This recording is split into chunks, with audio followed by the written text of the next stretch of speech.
Video बना बस total 10 second.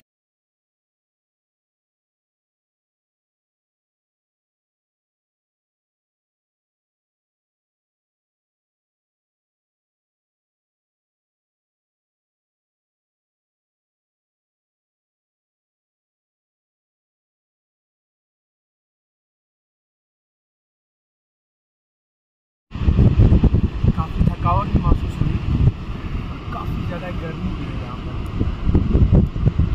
साए की कदर तभी आ जाती है जब आप काफ़ी ज़्यादा गर्मी से झुलस जाते हैं। इसलिए आपने सल्लल्लाहु अलैहि हदीस में साए की अहमियत को जाहिर करते हुए बता दिया, सब क़यामत के दिन इतनी ज़्यादा तपिश होगी, 7 लोग होंगे जिन्हें रब उस दिन साया करेंगे। यौम ला ज़िल्ला, उस दिन किसी किस्म का साया नहीं होगा, इंतहाई ज़्यादा तपिश होगी। तो अगर साया होगा तो सिर्फ एक ही चीज़ का साया, ज़िल्ल अर्श रहमान। तो साया बड़ी नेमत है। तो साया दरख्तों का हो, साया किसी दीवार का हो, साया किसी की मोहब्बतों का हो, किसी की शफ़क़तों का हो, वालिदैन की दुआओं का हो, या साया दोस्तों की रफ़ाकत का हो। तो साया हमेशा बड़ी नेमत रही है। इसीलिए इस्लाम ने भी इस साये की बड़ी कह दीजिए कि ताकीद के साथ या बड़ी अहमियत के साथ इसका ज़िक्र किया है इस हदीस के अंदर कि जिस दिन यौम ला ज़िल्ला, किसी का कोई साया नहीं होगा, किसी दरख्त का, किसी दीवार का। तो अगर कोई साया हो सकता है तो रब के अर्श का ही साया होगा। तो चलिए फ़िलहाल तो हम जा रहे हैं वाटरफॉल। तो कुछ पल के लिए हमारी हिम्मत भी फाल ही हो चुकी है। तो जब वहाँ पहुँचेंगे इंशाल्लाह उसको मैं आपको दिखा दूँगा। आप लोग जब भी ऐसी जगहों पे आया करें, ये छोटे बच्चे हैं हमारे, देखिए हम तो अपने बच्चों के लिए ले जाते हैं, ये काफ़ी दूर है यहाँ पर। तो जब आते हैं आप खुद के लिए तो लाते ही हैं, तो खुद इनके लिए भी लाया करें। तुम्हारा नाम क्या है? आबिद रज़ा। देखिए कितना शानदार नाम है आपका। मोहम्मद याहया, माशाल्लाह, बहुत अच्छा। छोटी क्या नाम है तुम्हारा? बोलो नाम क्या, नाम क्या? अच्छा बोलना, मुझे बोल नाम क्या है? इसका क्या नाम है? ताइबा। देखिए इसकी स्टाइल भी कितना अच्छा है। यहाँ पर भी इतनी शानदार इसने वो बनाई है अपने बालों की लड़की। इसका क्या नाम है? उबैद। उबैद। इसका ताइबा, माशाल्लाह, बहुत अच्छा। ताइबा बोलती नहीं है। ताइबा जरा बात करो, अब बोलो। ठीक है, दो जी उबैद आपको, ऐसे लोग ताइबा को उबैद, ठीक है। तो आप और कौन से बच्चा है? और कोई नहीं है? कितने ही आप लोग, कितने घर में आप? लो ताइबा को ये एक और भी होगी, है ना? लेकिन पहले बात करनी पड़ेगी। अपने मुंह से नाम बताओ क्या है? बोलो ना, नाम क्या है? ताइबा नाम बोल, फिर छोड़ूंगा वरना लेके जाऊंगा। अच्छा ये किसने बनाया बताओ? ये बालों का ये किसने बनाया? ये किसने बनाया? अच्छा रो मत ना, बालों का किसने बनाया? और नहीं चाहिए? ताइबा बस जी, शुक्रिया। ताइबा ओए ताइबा, अच्छा ले आदो तू खा, आधा इसको दे दे, ठीक है जी।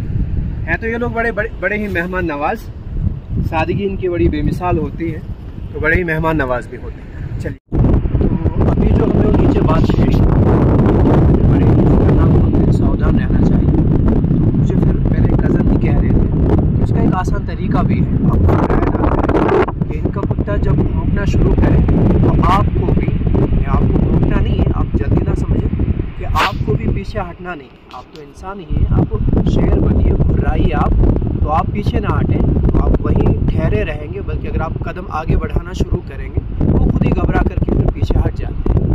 और दूसरी चीज़, इस तरह के हालात में जब आप कभी जंगल में हो या पहाड़ियों पे हो और आपको किसी जानवर से सामना हो जाए, तो फिर जानवर से भी आपको घबराना नहीं है। आप घबरा जाएंगे तो फिर तो आप पर हमलावर हो जाएगा। तो वहाँ आपको चाहिए आप ज़रा सब्र से काम लें, ठहरे रहें, हो सका तो आगे की तरफ ही कदम बढ़ाएं। आप उससे ही घबराने की, आप उससे भी डरने पर मजबूर करें।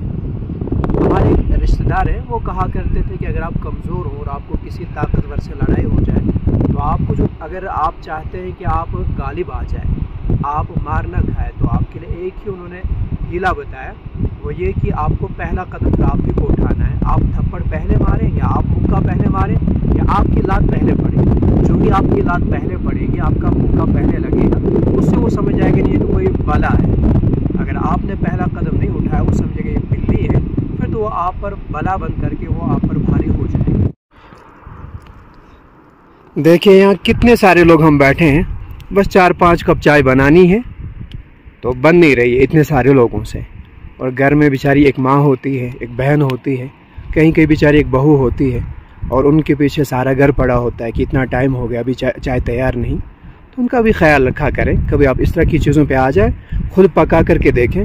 मैं तो अपनी कहूँ, अगर मेरे घर वाले कभी ना हो तो मैं तो वो हफ्तों कुछ पीता ही नहीं हूँ। दुकान से लाऊंगा ड्यू वगैरह, और खाने पीने का भी कुछ वो जुगाड़ कह दीजिए कि इसलिए कि फिर बर्तन कौन उठाएगा, फिर वो प्याला कौन उठाएगा, पकाना तो दूर की बात है। लिहाजा जो हमें पका के देते हैं उनका वो एहसान माने, उनका शुक्रिया अदा किया करें, उन्हें खुश रखा करें। बड़ा कमाल है पकाना भी, और पकाने के बाद पूरी फैमिली के बर्तन वगैरह धो लेना। मैं तो यहाँ भी नहीं काम कर रहा हूँ, मुझसे तो ये होगा भी नहीं। ये तो हमारे बेचारे यूसुफ साहब हैं, और ये कुछ और भाई मेरे हैं, ये सारे मेरे कज़न ही है। अपनों में शादी करना और अपनों को दोस्त बनाना, इसके कुछ नुकसान हैं। मैंने कहीं पढ़ा था, इस टाइम याद तो नहीं है, कि अपनों में अगर शादियाँ की जाए उसका एक नुकसान ये रहता है कि उससे बच्चे अक्सर कमज़ोर रहते हैं। जैसे कि ख़ानदान में जो खूबियाँ हैं वो तो आ ही जाती हैं, लेकिन ख़ानदान की कमज़ोरियाँ भी बच्चों में आगे चलती जाती हैं, जो तो इस्लाम मानता नहीं है। हम तो साफ कहते हैं ला अदवा वला तयरा, बीमारियाँ वायरल नहीं होती, लेकिन वायरल होना एक अलग चीज़ है, बीमारी लगना अलग चीज़ है। लेकिन एक ही के ख़ानदानी एतबार से जो वो जेनेटिक कुछ चीज़ें होती हैं वो तो मुंतकिल होती रहती है, वो एक अलग चीज़ है। उसे हम वो वायरल होना नहीं कहते हैं, बीमारी लगना नहीं कहते हैं। तो ला अदवा की ज़िम्मे में वो नहीं आ जाती। तो इस्लाम में वो जो ला अदवा बीमारियाँ मुंतकिल एक अलग चीज़ है, ये एक अलग चीज़ है। तो अपनों में शादी करने के जहाँ ये नुकसान मैंने पढ़े थे कि इससे बच्चे कमज़ोर रहते हैं, वही दूसरी ख़राबी मुझे ये महसूस होती है कि अपनों में शादी करेंगे, जैसे कज़न्स होती है, वहाँ तो आपको काम पे छोड़ेंगे, आपको हर हाल में घर का काम करना ही है। बाहर का काम आप जितना भी करें वो आपका शुमार नहीं होगा, आपको घर का काम भी करना है। तो ये है हमारी वो पहली मंजिल, छोटी सी मंजिल। छोटी इसलिए कह रहा हूँ क्योंकि छोटा सा वाटरफॉल है। असल वाटरफॉल के ऊपर अब हिम्मत नहीं रहेगी वहाँ जाने की, तो थोड़ा छोटा ही सही, कुछ नहीं तो कुछ तो बेहतर है, समथिंग बेटर देन नथिंग। यहाँ पहुँचना भी बड़ा कमाल था, 2 पहाड़ियाँ क्रॉस करके। तो जरा थोड़ा सा आप उधर दिखाएँ, तो ये जो बर्फ, तो इतनी बर्फ़ से आपको, चढ़ती हुई बर्फ़ से आपको ऊपर की तरफ आना है, वहाँ आना फिर यहाँ पहुँचना, ये बड़ा मुश्किल काम। इससे भी ऊपर जाना और ज़रा मुश्किल काम है। थोड़ा ऊपर का रास्ता भी दिखा दें।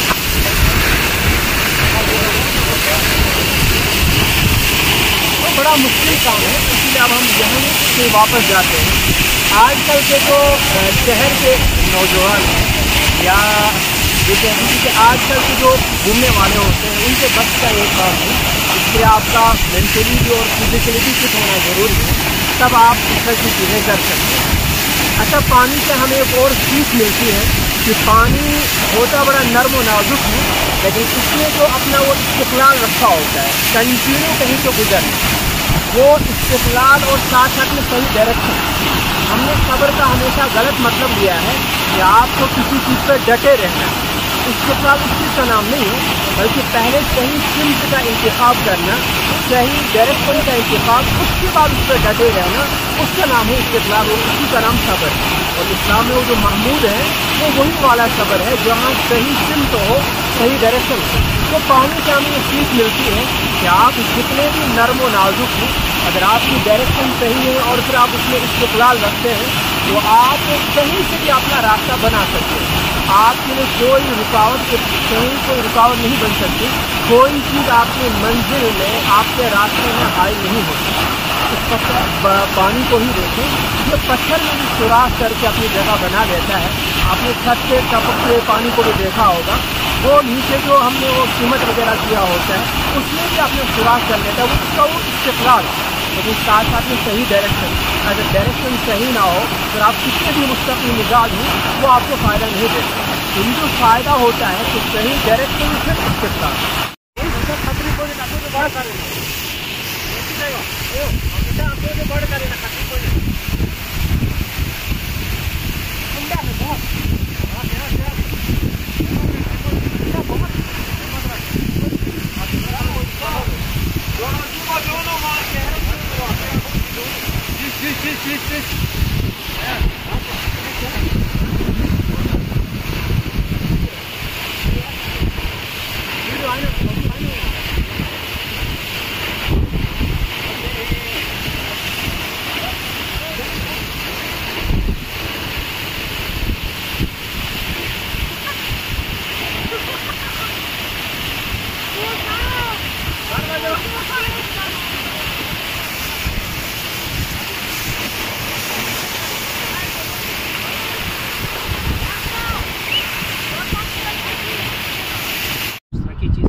ये है जिसे हम अपनी ज़बान में जोज़ी बोलते हैं।